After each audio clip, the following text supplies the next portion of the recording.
अस्सलाम वालेकुम गाइस। आज एक छोटी सी चीज़ हम जल्दी जल्दी लेके चलेंगे, जल्दी जल्दी डिस्कस करेंगे। गुस्सा हराम है, अंडरस्टूड है, लेकिन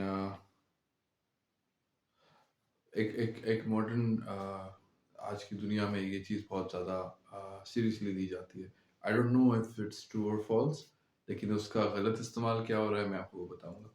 कि जब कोई शख्स गुस्से में होता है और ज़्यादा से ज़्यादा गुस्सा करता है या बहुत एंग्री होता है, बहुत चीखता चिल्लाता है, तो सोसाइटी में उसको ये समझा जाता है कि वो एक बुरा इंसान है, वो एक इट्स अ बैड पर्सन।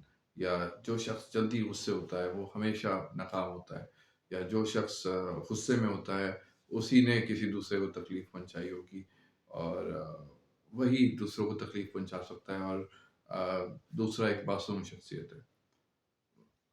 मैं इस पे कोई कमेंट नहीं कर रहा कि ये सही है या गलत है, लेकिन इसका आउटकम क्या हुआ है कि हमारी सोसाइटी ने इस चीज़ के अंदर बहुत सारे लोगों ने इसको एक अपने लिए एक कवर बना लिया है। अपने आप को विक्टिमाइज़ करने का, अपने आप को अपनी ही क्रिएट की हुई प्रॉब्लम में अपने आप को विक्टिम ठहराने का। वो ये कि they can have all kinds of negative emotions in them. They can be manipulative, they can be a liar, they can be uh, a mistreating person. Yet, if they are not angry, then they are the good people. And whoever is angry against their mistreatment is seen as a bad person in the society. इसकी reflection आपको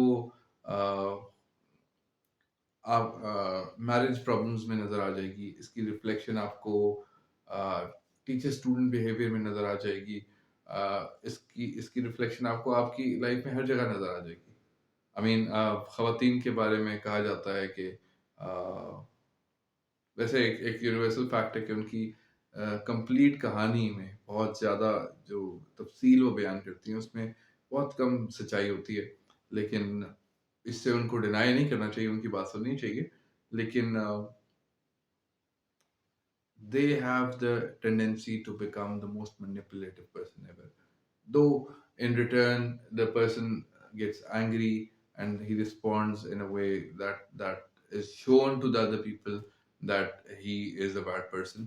Or other way around भी ऐसा हो रहा है कि men are very manipulative to the women, and when women shouts out in response and becomes very highly vocal about it, तो फिर वो आदमी एक एक एक एक मैनिपुलेट करके विक्टिम बन जाता है, और क्योंकि उसके रिस्पॉन्स में वुमन इज शाउटिंग, तो वो एक बुरी शख्सियत नजर आना शुरू हो जाती है सोसाइटी में। तो प्लीज इस पर्दे का फायदा उठाने वालों से होशियार रहें। ये बहुत जरूरी है, ताकि कल को आपके साथ वो सब ना हो जिसकी वजह से यू बिकम ओवरली एक्सप्रेसिव या एंग्री या एजिटेटेड। और सच्चाई को हर तरफ से, हर पहलू से जानने की कोशिश कीजिए, ताकि किसी के साथ फैसला करते हुए आप ज्यादती ना करें, और ख़ुद को तहम्मुल मिजाज बनाइए। गुस्से को अवॉइड कीजिए, क्योंकि सोसाइटी में उसी को बुरा समझा जाता है। बात को ठंडे मिजाज से समझने की और बात के हल की तरफ चाहिए, लेकिन उन लोगों से महफूज रहिए जो कि अगर आप एक गर्म मिजाज के मालिक हैं तो आपको मैनिपुलेट करे और सोसाइटी में आपकी एक बैड रिफ्लेक्शन जाए। क्योंकि सोसाइटी, मैं नहीं जानता ये बात सही है या गलत कि गुस्सा करना नाजायज़ है और गुस्से वाला हमेशा नुकसान उठाता है, क्योंकि आम तौर पे देखा जा रहा है तो वही नुकसान उठा रहा है। अब वो चाहे सोसाइटी की ज़्यादतियों से उठा रहा है या सोसाइटी की मिसअंडरस्टैंडिंग से उठा रहा है उसके बारे में, तो वो नुकसान उठा रहा है। तो be very careful. Thank you.